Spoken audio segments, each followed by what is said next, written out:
bonsoir Twitch, bonsoir YouTube. Alors, à ce qui paraît, Bruxelles est envahie par les frères musulmans. 5 communes seraient sur le point de basculer dans la charia à Bruxelles. Et Bruxelles est le centre commercial de tous les frères musulmans, selon la France. Merci la France pour cette petite polémique bien raciste. Donc, on va un peu voir la panique morale qui a suivi tout ça, hein. Donc, pour les personnes qui sont vraiment pas au courant, la France, le Sénat a sorti un rapport qui parle des frères musulmans et de cette mouvance, donc une mouvance fondamentaliste religieuse qui vient d'Égypte et qui serait en train de s'immiscer dans notre société, dans la société française et dans la société belge, et que surtout à Bruxelles, ça serait un centre des frères musulmans. Alors, je débunk tout de suite que ce rapport ne se base sur presque rien, il n'y a presque rien de concret. Ce rapport fait 60 pages, tandis que 40 pages sont une histoire des frères musulmans, hein. C'est une organisation qui existe depuis 1928, qui effectivement existe dans certains pays. En Belgique, en France, je pense en Suisse, en Allemagne, ces organisations n'existent pas, ont été interdites ou juste n'existent pas tout court. Mais du coup, il y a quand même ce rapport qui parle d'entrisme. Entrisme, c'est du coup essayer de s'immiscer dans la société, essayer de mettre une charia en s'immisçant partout dans la société. Alors, deuxième petit rappel, il y a genre 5-6% de musulmans en Belgique. Et selon ce rapport, il y aurait seulement genre 10% ou 7% d'entre eux en France, hein, 7% d'entre eux qui seraient liés aux frères musulmans, donc c'est minuscule. Donc en vrai, ce mot qui est un peu fourre-tout, qui veut rien dire, est surtout utilisé pour faire de l'islamophobie, hein. Clairement, c'est ça ce rapport. Mais donc on va regarder ça de plus près. On va essayer d'analyser exactement ce qu'il y a dans ce rapport, qu'est-ce qui concerne la Belgique, qu'est-ce qu'ils disent sur la Belgique et qu'est-ce que disent les experts sur la Belgique. Et on va voir aussi comment c'est utilisé par la presse mainstream et les politiciens, politiciennes pour totalement faire leur agenda islamophobe et xénophobe en général. Quand j'ai vu ce truc sortir en France, j'étais là genre, oh non, encore une panique morale en France, mais je pensais pas que ça allait prendre en Belgique, quoi. Je pensais pas qu'il y ait des gens qui prennent ça au sérieux. On sait qu'en Belgique, en France, c'est pas une menace du tout. Je rappelle quand même que la menace la plus importante, c'est la menace d'extrême droite, hein. À Bruxelles, il y a des fachos qui sont venus tabasser des gens. Mais non, on va parler des quelques écoles où il y aurait certaines potentiellement ou peut-être, ou ah oui, peut-être de l'entrisme musulman, tandis que ce rapport se base bien sûr sur pas grand-chose. En France, 2 rapports du Sénat sont sortis à quelques jours d'intervalle.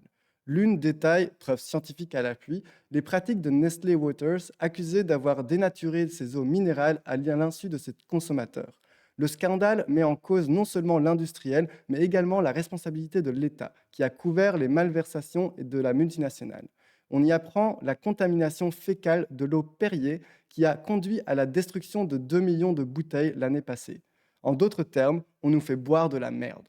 L'autre rapport du Sénat français reprend les élucubrations islamophobes de l'extrême droite sur l'entrisme des frères musulmans sans aucune preuve. Sans surprise, seul le second est médiatisé et intéresse le gouvernement belge. Le risque imaginaire de contamination par des pseudo-frères musulmans leur semble bien plus important que le risque bien réel que nous buvions de l'eau dénaturée. Selon le Sénat, un rapport des eaux Nestlé contaminées a été falsifié par l'État pour couvrir Nestlé. Hein, évidemment, scandale d'État, les chaînes d'infos sont en boucle dessus, ça fait trembler l'Assemblée nationale. Non, je déconne. Dans l'actualité de ce jeudi, il y a donc aussi ce rapport inquiétant commandé par le gouvernement français. Un document qui s'intéresse notamment à l'influence des frères musulmans en France, une organisation dans laquelle la Belgique aurait une importance particulière. Le rapport parle même de notre pays comme d'un carrefour européen de la mouvance. Leur projet final et leur but final, c'est le califat mondial. Le califat, un empire musulman. La confrérie utilise la violence en dehors de l'Europe, mais ici, les frères emploient un autre moyen pour propager leur idée d'un islam. La confrérie utilise la violence en dehors de l'Europe, donc pas en Europe. Donc la confrérie des frères musulmans n'est pas un danger terroriste ni pour l'État de droit ni pour les citoyens en Europe. Mais, attention, mais... Islam politique. L'entrisme, de quoi s'agit-il? C'est une stratégie d'infiltration des institutions publiques, des partis politiques. Ils vous diront jamais, publiquement en tout cas, je suis frère musulman.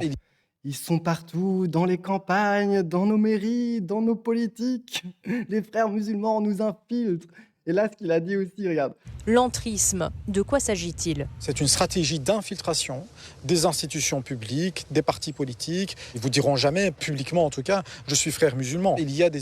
Ça, c'est pratique, ça. Vu qu'ils diront jamais qu'ils sont frères musulmans, bah, du coup, tu peux accuser tout le monde d'être frère musulman. Vu que personne ne va assumer d'être frère musulman, bah, du coup, chaque personne un peu racisée ou avec des propos contre l'islamophobie, bah, du coup, tu vas l'accuser d'entrisme et l'accuser d'être proche des frères musulmans sans aucune preuve, parce que le mot entrisme est totalement vague. Le mot frère musulman, c'est un fourre-tout qui est mis à tous les fondamentalistes religieux musulmans, tandis que déjà, il y a plusieurs branches qui se foutent sur la gueule entre eux aussi. Et en plus, tous ces mouvements sont très minoritaires dans l'islam et surtout en Europe.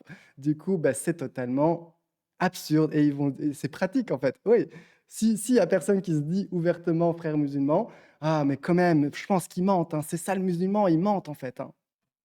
Même lorsque Musulmans de France signe la Charte des principes pour l'islam de France, présentée comme un refus du séparatisme, ce choix n'est probablement pas sans lien avec la crainte des cadres dirigeants d'une dissolution administrative, avance le rapport. Mais vous vous rendez compte du complotisme, quoi. Donc l'organisation va signer une charte qui sont contre le séparatisme, mais probablement c'est parce qu'ils se doutent qu'ils allaient être dissous s'ils ne le faisaient pas. Donc c'est probablement une stratégie pour faire en sorte qu'ils peuvent s'intégrer au corps subtilement. Mais la dinguerie du niveau de complotisme que c'est, quoi.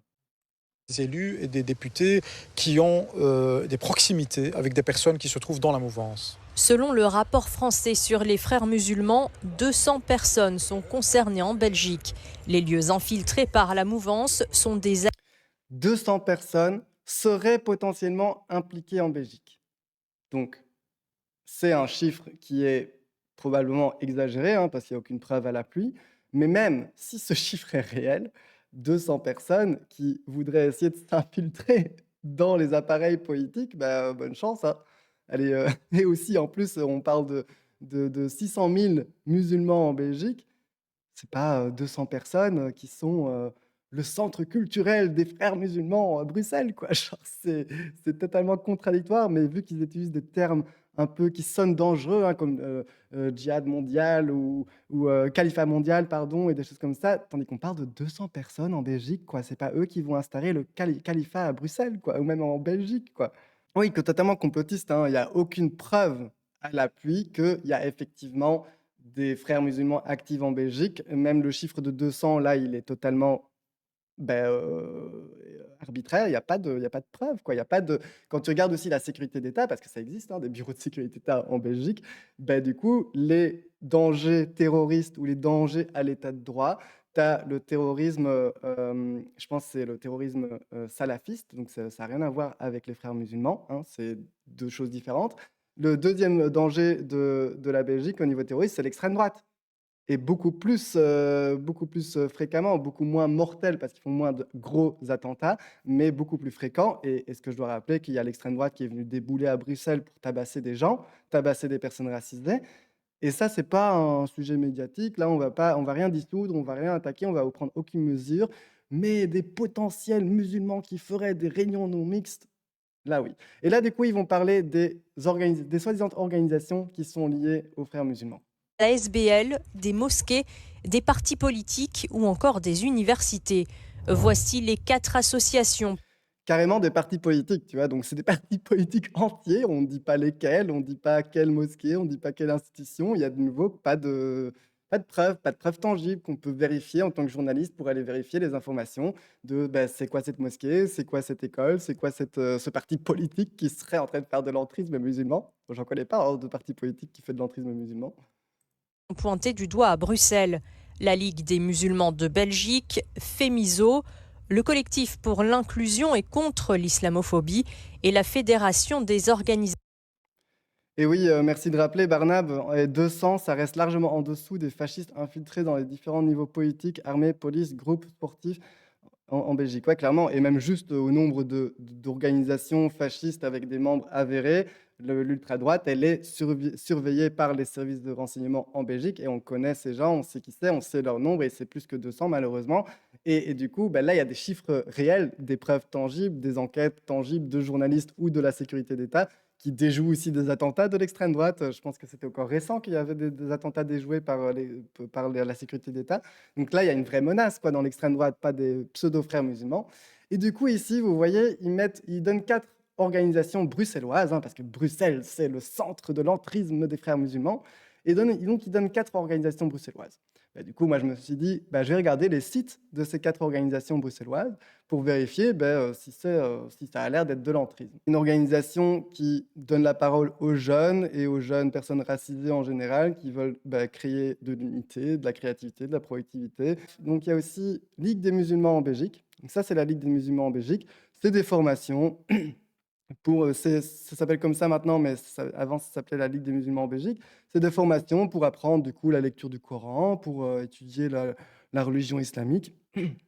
Et il y a même tout un texte qui parle de remettre le Coran et la tradition prophétique dans un contexte actuel, de vivre ensemble, de valeurs occidentales. Donc, je ne vois pas d'entrisme ou d'extrémisme là-dedans. Fédération des organisations islamiques en Europe, c'était cette organisation qui était historiquement, en tout cas dans les années 2000, liée aux frères musulmans. Les gens qui sont aujourd'hui à la tête de cette organisation ont totalement changé entre-temps, se prennent la distance avec les frères musulmans officiellement. J'ai rien vu de problématique, mais pour les médias et pour les droitos, il y a un truc problématique, et je l'ai trouvé ici, c'était quoi ? Ah oui, voilà, donc ça c'est une charte signée par l'Union des organisations islamiques francophones. Et du coup, il y a quoi ? Ils disent qu'ils appellent à voter pour respecter la diversité et des êtres humains, la compassion, la solidarité, la fraternité et l'égalité homme-femme. Ok, très bien. Ils appellent à voter pour des partis qui sont moins islamophobes. Et c'est ça qui est surtout vu comme de l'entrisme et comme essayer de s'immiscer dans les partis politiques. Donc c'est juste une charte et un appel au vote de l'Union des organisations islamiques francophones, sans plus, quoi. Je ne vois pas le souci. Les frères musulmans est un mouvement réactionnaire. Ils vont promouvoir une forme d'homophobie, ils vont promouvoir une forme de misogynie, ils vont promouvoir... Voilà, donc on vient utiliser l'argument homophobie, sexisme, comme d'habitude, pour justifier leur politique islamophobe, clairement. On va dire que les frères musulmans sont sexistes, homophobes. Et probablement que oui, mais du coup, il faut lutter contre l'homophobie, le sexisme, le racisme en général dans notre société, parce que ce que je dois rappeler, comme je ne sais plus qui disait que chez les cathos intégristes, c'est pas mieux. Donc il y a des problèmes dans les religions des fondamentalistes religieux, qu'il y a des problèmes d'homophobie et de sexisme, mais ça c'est un souci, et il faut du coup s'attaquer au sexisme et à l'homophobie dans notre société. Mais du coup, il y a ce focus sur les frères musulmans qui est totalement imaginaire, complotiste, et qui va du coup qui vont utiliser l'argument homophobe et sexiste pour du coup venir interdire le voile, venir interdire la baya, venir interdire je ne sais pas quoi d'autre qui est en lien avec l'islam. Donc on va du coup contrôler le corps des femmes encore plus pour les sauver du sexisme. Ça c'est la Belgique, ça. Ça, c'est la France plutôt, mais la Belgique copie, quoi. Voir le repli communautaire et des espaces de non-mixité. Le collectif pour l'inclusion est contre... T'as vu, il a dit repli communautaire et espaces de non-mixité. Donc c'est vraiment ça l'entrisme des musulmans, c'est parce qu'ils font des espaces de non-mixité, mais comme plein d'organisations et comme plein de sociologues ont établi que c'est ça qui libère la parole, que ce soit des espaces de non-mixité entre que des femmes ou des personnes non-mixistes, ou une non-mixité entre personnes queer, ou une non-mixité entre personnes noires, ou une non-mixité entre personnes musulmanes. En fait, oui, ça va libérer la parole, oui, ça va faire une réflexion collective, et oui, ça va peut-être dénoncer des problèmes structurels de racisme et de sexisme et de queerphobie dans notre société. Pour l'inclusion et contre l'islamophobie, donc ce truc-ci, c'est un collectif qui recueille des témoignages et qui fait des discussions, qui donne la parole aux musulmans, musulmanes qui sont discriminés. Et ça c'est une lutte concrète. Ça, c'est une lutte concrète, visibiliser, discuter, faire des témoignages. Ça, c'est une lutte concrète contre les discriminations. Et du coup, comme tu le dis clairement, Rasta Boudin, c'est ça qui est dangereux et c'est ça qu'on veut faire détruire parce qu'on ne veut pas que les musulmanes prennent la parole. On veut que ces gens soient invisibilisés, que ces gens crèvent en silence dans leur coin, se précarisent en silence dans leur coin, tandis que des signalements comme ceux-ci sont justement une base pour faire une lutte organisée et collective contre l'islamophobie en Belgique. Frères musulmans, décryptage d'un rapport qui se dégonfle. Le rapport sur l'influence des frères musulmans en France, dont la version définitive vient d'être publiée, est loin d'être aussi alarmiste que ce qu'a tenté de faire croire Bruno Retailleau, ministre de l'Intérieur français. Les chiffres mis en perspective montrent en réalité un repli de leur influence. Tout ça pour ça. Loin des formules sensationnalistes du ministre de l'Intérieur, ce rapport laisse voir une influence réelle mais relativement limitée et surtout en déclin de la mouvance frériste dans le paysage musulman français, et pareil en Belgique. Si Musulmans de France ne revendiquent que 53 associations affiliées, essentiellement religieuses, avec des coopérations avec une cinquantaine d'autres structures, le rapport affirme qu'il y aurait en réalité 280 associations reliées à la structure, sans plus de précision. Donc, l'association officiellement dit qu'ils sont 53. L'union d'associations, ils disent, oui, on est 53 en union d'associations, mais selon le rapport, il serait 280, sans rien prouver, quoi. Et ça, c'est typique de l'extrême droite, amener des chiffres sans prouver, sans mettre des sources, et du coup, on crée une panique morale là-dessus, tandis que 3 semaines plus tard, on va prouver qu'en fait, c'était faux. Mais entre-temps, pendant 3 semaines, il y a eu une panique morale. Entre-temps, pendant 3 semaines, du coup, les gens ont eu des imaginaires racistes. Les gens ont commencé à avoir peur des musulmans encore plus. La veille de la parution de la première version du rapport, Bruno Retailleau a employé des formules les plus alarmantes. Objectif ultime est de faire basculer toute la société française dans la charia. Le dit rapport énonce pourtant précisément l'inverse. Aucun document récent ne démontre la volonté des musulmans de France d'établir un État islamique en France où y faire appliquer la charia. Donc c'est littéralement, dans leur rapport, ils disent qu'il n'y a pas de danger pour l'État de droit. Il n'y a pas de danger pour la démocratie, pour notre société. Non, pas du tout. L'entrisme dans la mouvance au municipal apparaît comme l'un des principaux menaces pointées par le rapport. Donc, ils s'infiltrent par le vote et qu'ils se mettent à voter pour telle personne ou ils se mettent eux-mêmes sur des listes et ils appellent les musulmans à voter pour eux. Le rapport indique que certains spécialistes consultés considèrent que d'ici une dizaine d'années, les municipalités seront à la main d'islamistes, comme en Belgique. Donc on y arrive à la Belgique. Donc selon ce rapport, ça serait déjà le cas en fait en Belgique. Donc en Belgique, il y aurait déjà des communes qui sont dans les mains des islamistes. Le rapport n'apporte aucun élément tangible de cette dissimulation aujourd'hui. À sa lecture, toute manifestation visible de l'islam, de la consommation halal au port du voile est potentiellement suspecte. Donc 5 communes bruxelloises seraient sous le contrôle des islamistes, des frères musulmans selon un rapport français. C'est un court paragraphe de la page 51 du rapport des frères musulmans et l'islamisme politique en France, présenté récemment par le ministre français de l'Intérieur Bruno Retailleau. 5 communes bruxelloises présentent des caractéristiques de territoires confisqués où le contrôle des islamistes sur la population apparaît presque complet.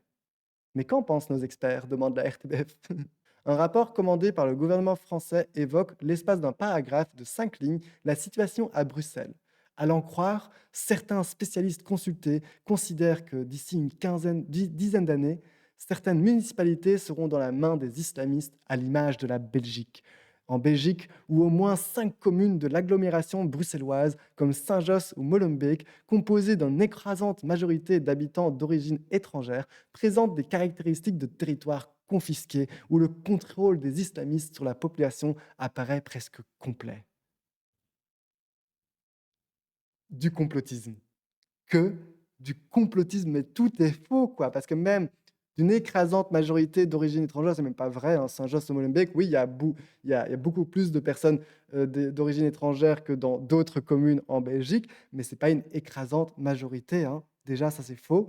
De deux, c'est dire que même si tu dis qu'il y a beaucoup d'habitants d'origine étrangère, c'est pas tous des musulmans. C'est pas tous les personnes non blanches sont pas musulmans. C'est quoi ce truc? Donc dire ça de Molenbeek, Saint-Josse, c'est une aberration, quoi.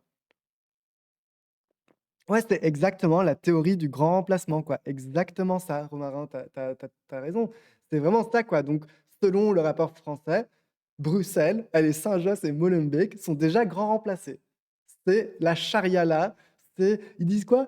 Des territoires confisquée, où le contrôle des islamistes sur la population apparaît presque complet.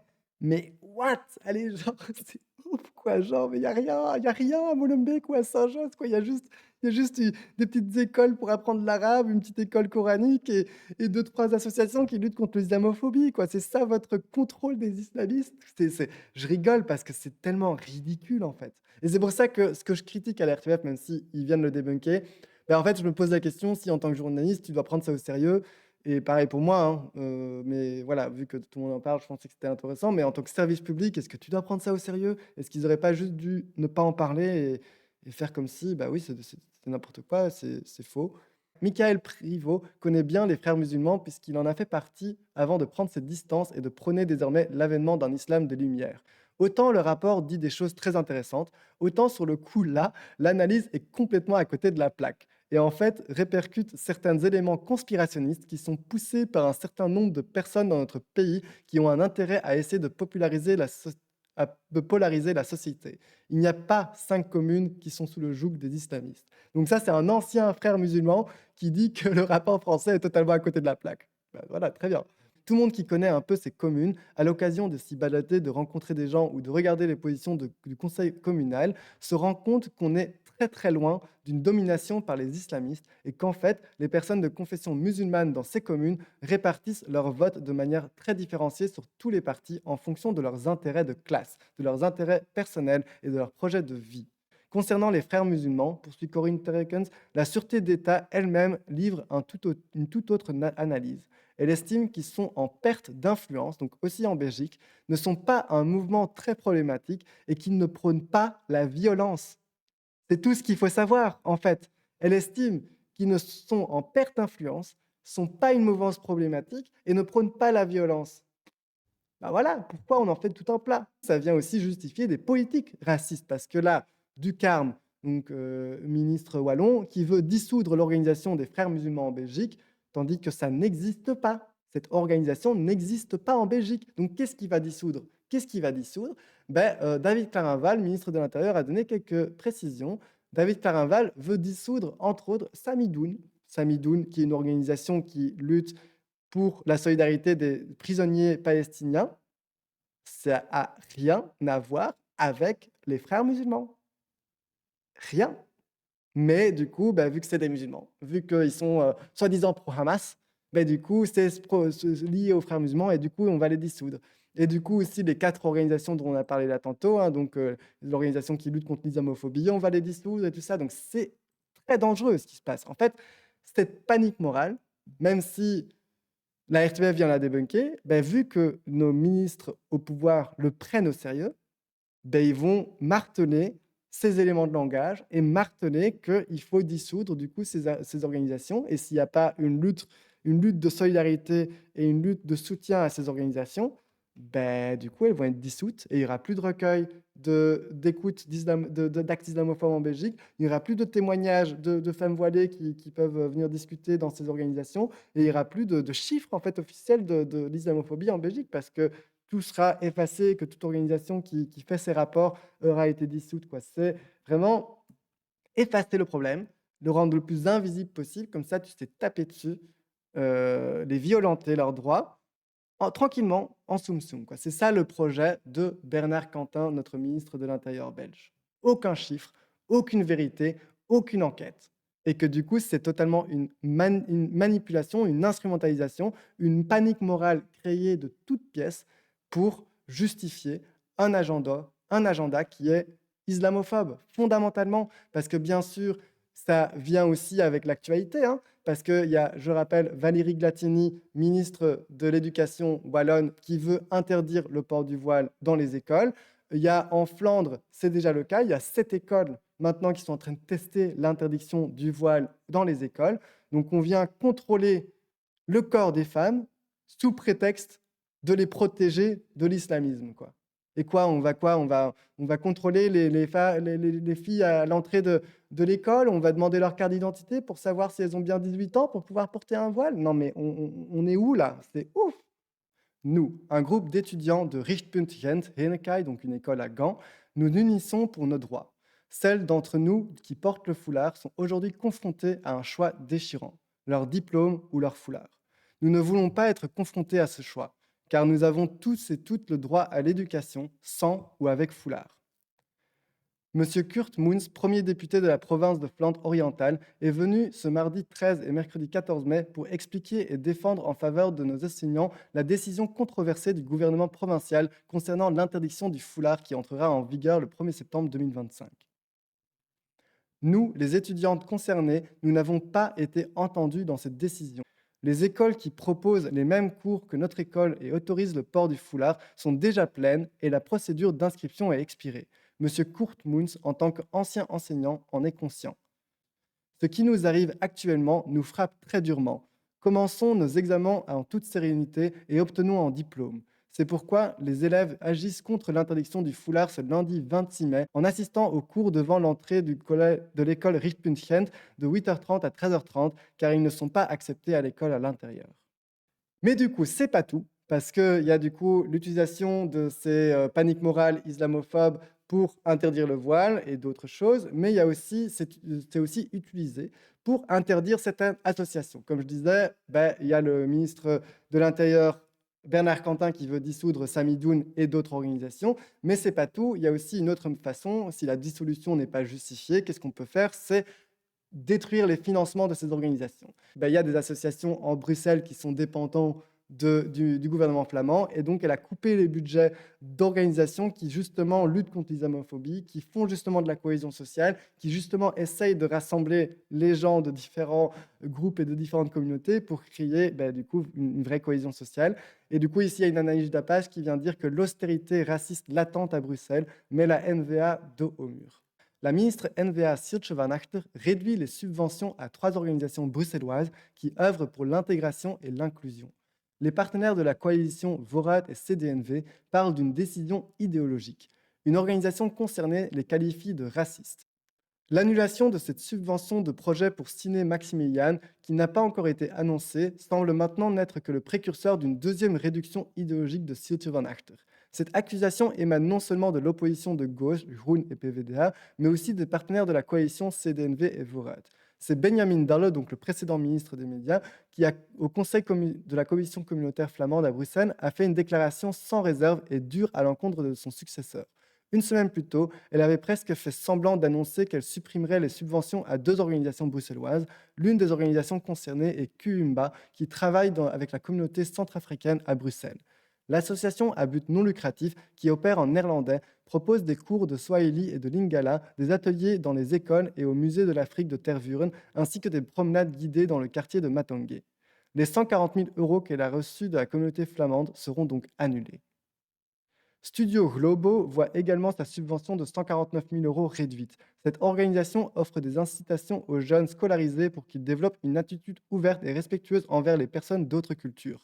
Des écoles de toute la Flandre participent à des journées d'expérience et bénéficient de visites guidées à Kuregem, le tout dans le but de découvrir la diversité de la capitale.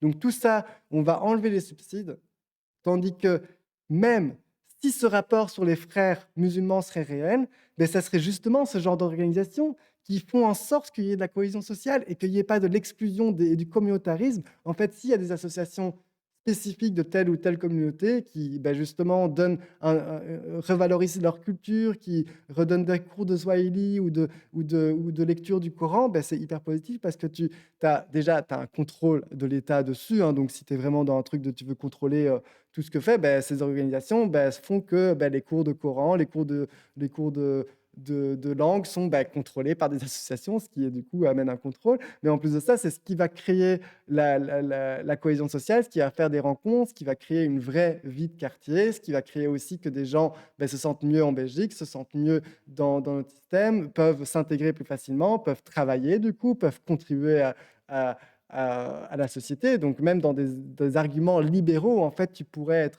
être pour ces associations, mais là, on n'est plus dans les arguments libéraux, on est vraiment dans des arguments islamophobes et d'extrême droite. Donc là, on a dépassé le libéral du MR, on est dans l'extrême droite totale.